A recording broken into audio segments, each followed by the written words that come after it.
날카롭게 대립하는 산상수훈과 사복음서. 빌라도와 예수 십자가 사건은 두 마리 토끼 사냥. 해묵은 감정이 많았던 빌라도 총독에게 예수 십자가 처형을 유도한 정치적 음모는 첫 번째 노린 토끼. 겨자씨 비유로 문명의 맹화를 말한 예수 시신 동굴무덤 방치는 선엄정 열등의 식에 빠진 랍비들이 노린 두 번째 토끼. 엄청난 거짓말. 거짓말 퍼레이드 행사에 여러분을 초대합니다. 인터넷에서 유포되고 있는 다큐멘터리 영화 한 편에 충격적인 내용 때문에 논란이 되고 있습니다. 2007년 6월 구글 비디오 사이트를 통해서 상영되기 시작한 영화 자이트가이스트. 자이트가이스트는 한 시대의 지배적인 지적, 정치적, 사회적 동향을 나타내는 정신적 경향을 뜻하는 시대정신은 18세기 후반부터 19세기에 걸쳐 독일을 중심으로 등장하였습니다. 종전에 공개되지 않은 놀라운 비밀이라는 부제목에서 알 수 있듯이 1부 35분, 2부 75분, 3부 80분 동안 사건 뒤에 숨겨진 비밀을 폭로하고 있습니다. 1부 예수 신화는 조작됐다. 2부 9.11 테러 음모론. 3부 FRB 비밀. 역사상 가장 과장되고 거짓된 약속의 최고의 거짓말. 영성, 숭고는 직관을 다루는 특별한 용어입니다. 일신교 전통에서는 어떤 단어가 이론으로 쏠리는 경향이 있습니다. 어떤 행위들은 신성한 원리에 거스르는 것으로 여겨지지만 어떤 일은 신성한 원리를 만족시키는 것으로도 간주됩니다. 현재는 명확하게 지금입니다. 우리는 그것으로부터 유용한 것을 즉각적으로 경험하려고 노력합니다. 그러나 비유신론적 역사적 사례가 특별히 중요치 않다는 점에서 아주 직접적입니다. 실제로 가장 중요한 건 지금 현재입니다. 지금 가질 수 있다는 것은 과거에 존재했었다는 생각에 아무런 의미가 없습니다. 지금입니다. 현재는 명확하게 지금입니다. 신비스러운 것이 없이 단지 현재는 너무나 정직하게 단순합니다. 그러나 현실과 당신은 끊임없이 상호작용하고 있다는 것에서 항상 문제가 발생합니다. 현재가 협박당하면서 불행했던 과거와 미래를 정확하게 예견하지 못하고 있습니다. 우리는 항상 과거에서 미래를 가져오려고 하지만 그것이 종교를 찾는 이유이기도 하지만 그것이 우리로 하여금 거리에서 행진하게 합니다. 또 그것이 세상을 향해서 불평하는 이유가 되는 것이고 대통령에게 투표하는 원인이 되기도 하지만 미래가 없는 지금이라서 역사의 아이러니가 성립되고 우리는 요지경 속에서 살고 있습니다. 종교는 세상의 쓰레기 더미에 뿌리를 받고 있습니다. 그것은 결코 구원이 아닙니다.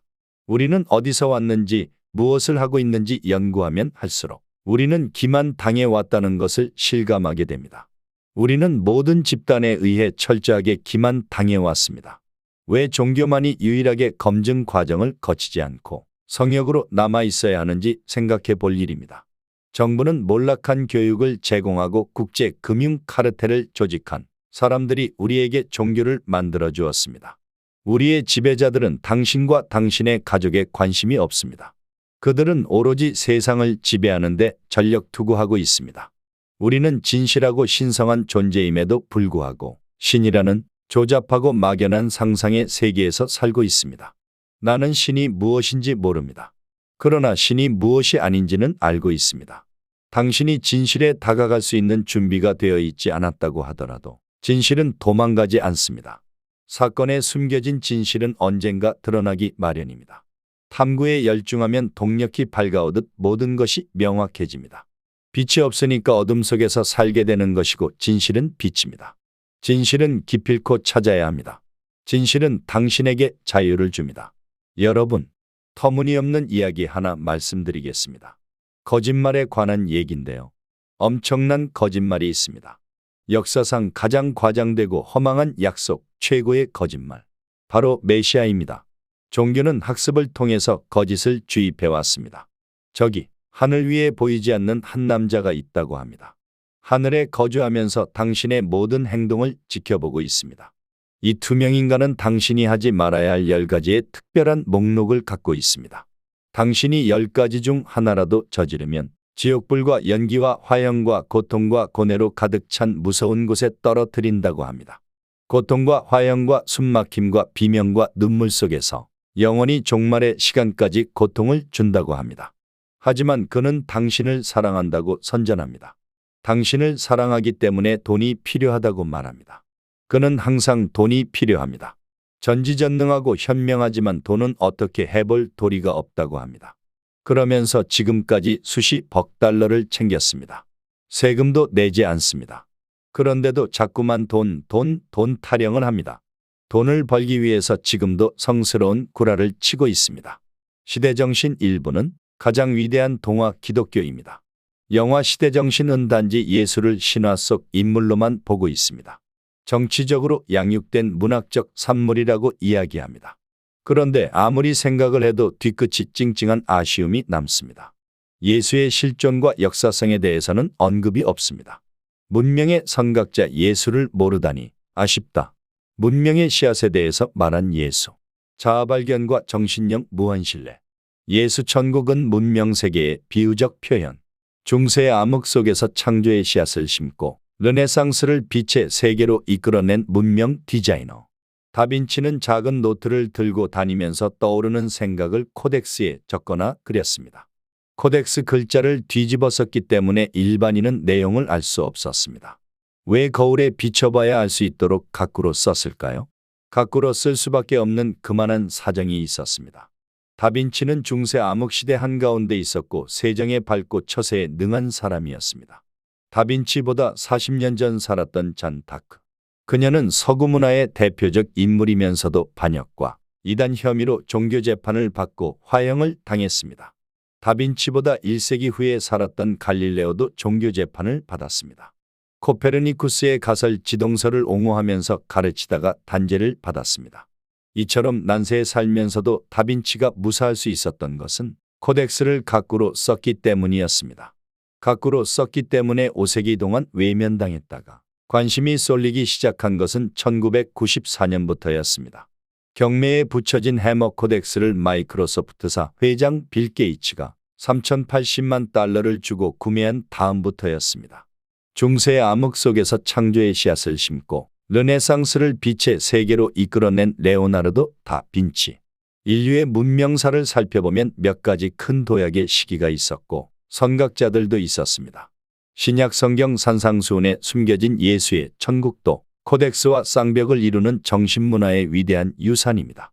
예수는 비유를 통해서 자아발견과 정신력 무한신뢰를 사람들에게 가르쳤습니다. 창조적 발상의 원천이 되는 산상수훈이야말로 과거와 현재 그리고 미래로 이어지는 생각의 씨앗입니다. 그러나 현대의 예수 천국은 열쇠가 있는데도 굳게 닫혀 있습니다. 닫혀 있을 뿐만 아니라 갖가지 버전으로 변질되고 있습니다.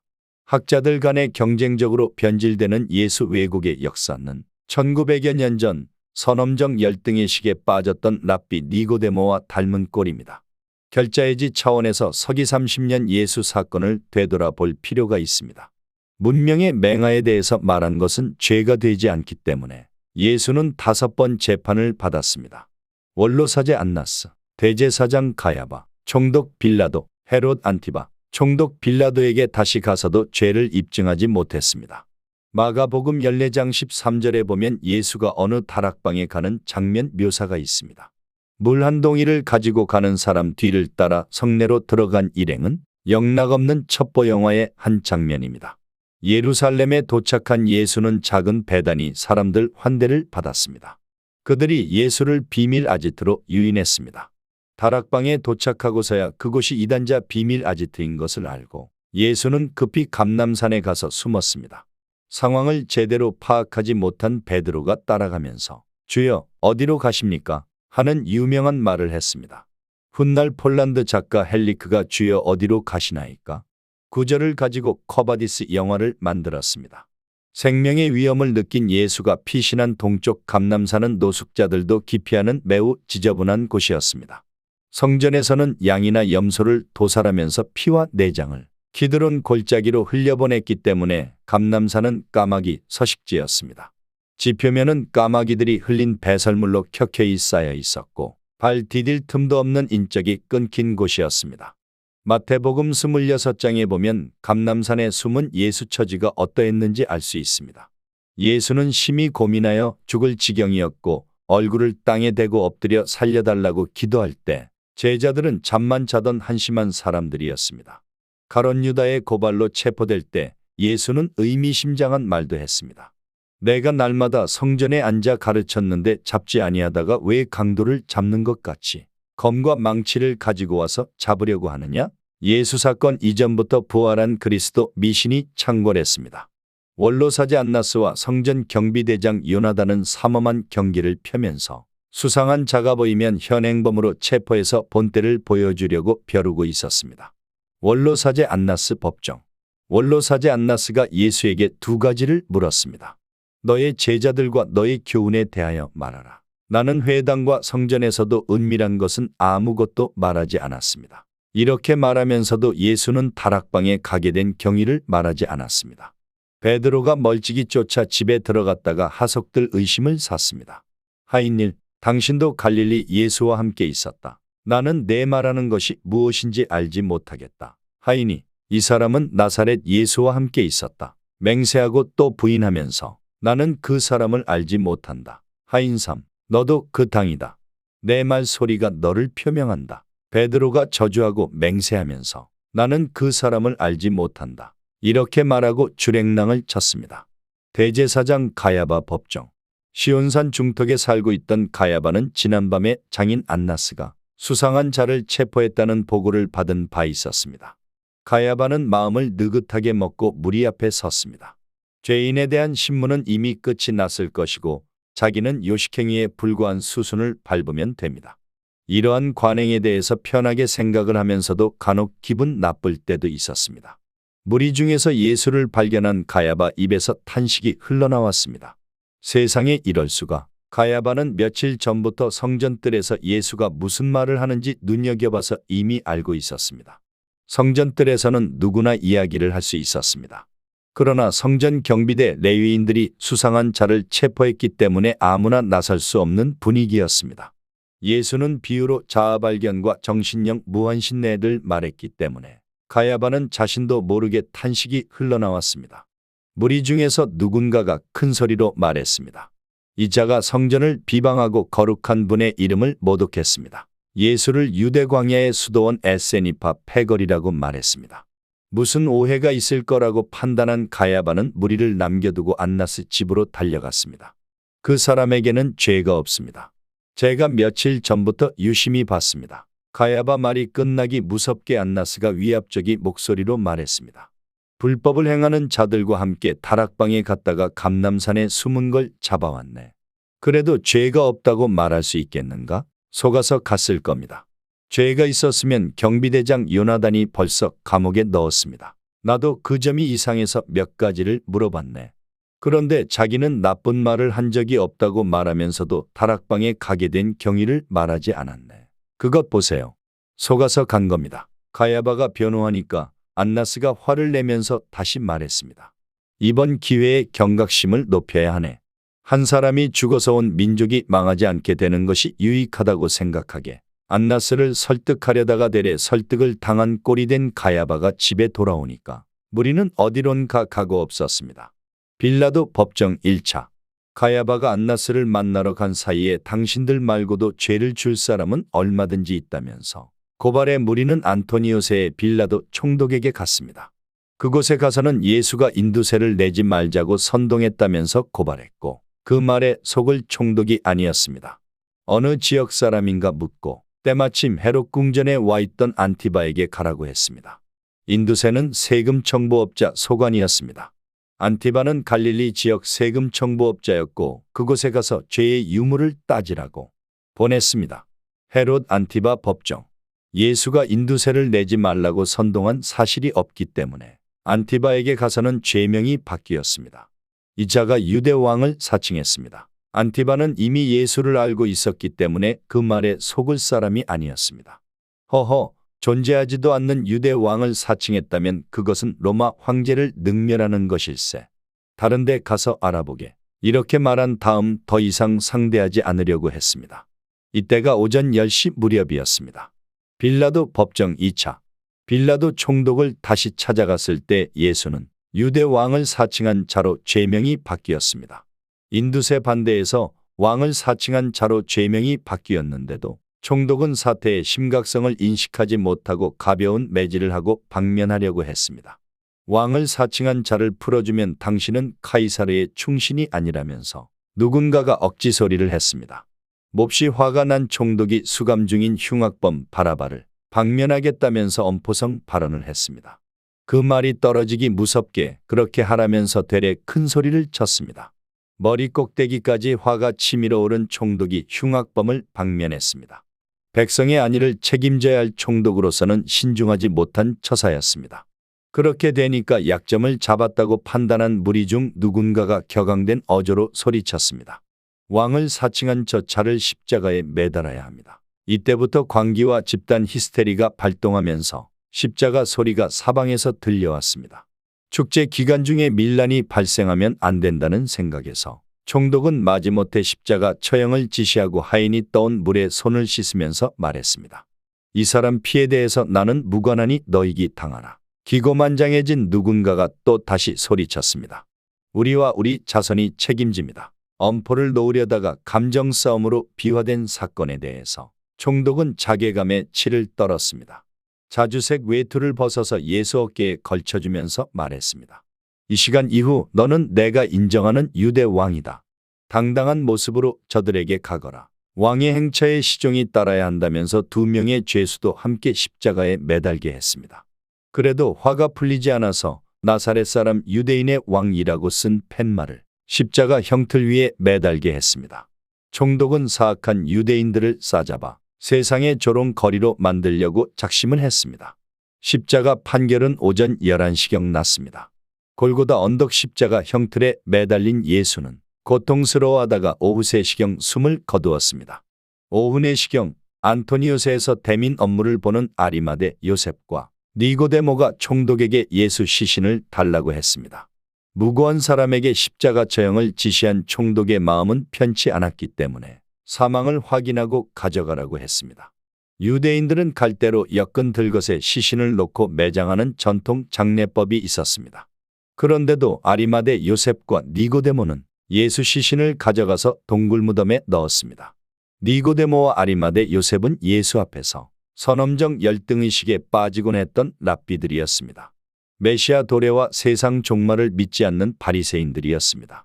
두 사람이 예수 시신을 매장하지 않고 동굴무덤에 넣었기 때문에 겨자씨 비유를 통해서 자아발견과 정신력 무한신뢰를 말한 예수는 부활한 그리스도 미신 중심에 들게 되었습니다. 2000년 12월 일간지 동아일보에 십자가 예수 체포에서 선고까지 위법 투성 기사가 실린 적이 있습니다. 오늘날의 형법 체계로 예수 재판을 평가한 내용이었습니다. 가룟 유다의 고발로 예수가 겟세마네 동산에서 현행범으로 체포될 당시 체포영장 제시도 진술 거부권 등을 알려주는 미란다 원칙도 고지하지 않았다는 내용이었습니다. 1948년 이스라엘 건국 직후 유대 학자들이 이스라엘 대법원에 예수의 재심을 청구한 사건도 있었습니다.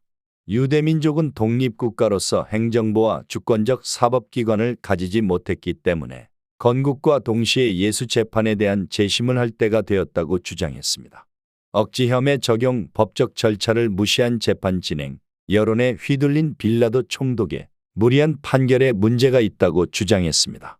대법원은 소송 기록이 없고 신약 성경의 단편적인 기록만 남아있을 뿐이라는 이유를 들어서 재심 청구를 각하했습니다. 서기 30년 예수 재판은 명백한 위법이었습니다. 재심 청구가 각하되는 바람에 예수는 잃어버린 명예를 되찾을 수 없게 되었습니다.